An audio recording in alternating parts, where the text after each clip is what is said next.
আমি এই গ্রামের মেয়ে, এটা আমার বাবার বাড়ি। আচ্ছা আমি গার্মেন্টসে চাকরি করতাম। ছেলেটা মানে বড় ছেলে ওরে বিয়ে করছে, বিয়ে করে বউ নিয়ে চট্টগ্রামে থাকতো। যখন এখানে ছিল তখন ওরা একটা অটো গাড়ি কিনে দিছিলাম আমি, গাড়িটা গ্যারেজে রাখতো আর গাড়িটা চালাইতো। তারপর ও গাড়িটা বিক্রি করে, ওর নিজের গাড়িটা ও বিক্রি করে চট্টগ্রামে চলে গেছে। তারপরে এখানে গ্যারেজে নাকি বলে আরেকটা গাড়ি চুরি হয়েছে। এই সন্দেহ করতে করতে এখন এই গ্রামে যত চুরি হয়, আমার নিরপরাধ ছেলে রে তরে গো অসহায় পাইয়া গো। আচ্ছা আপনার ছেলে বিয়ে করছে না? হ্যাঁ, বাচ্চা আছে বিয়া নেই? করছিল গো।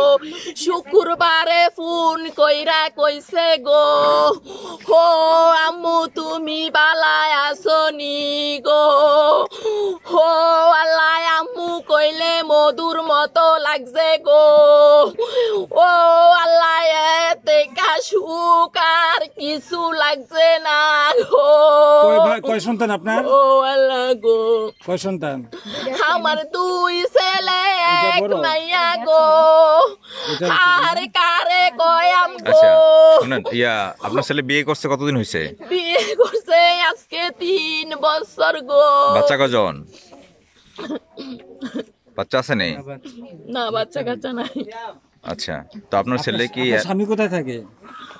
আমার জামাই কই থাকে ঠিকানা নাই।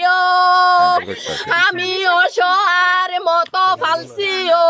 আচ্ছা শোনেন, সাগরে বাইসা বাইসা আচ্ছা একটু শোনেন, পাইছিও। আচ্ছা শোনেন, সুন্দর করে কথা বলা, কান্দেন না। একটু কথাটা বল, শোনেন আগে। তো আপনার ছেলেকে কিভাবে মারছে? আমি দেখি নাই গো, ওই গার্মেন্টস আর কি করি গো।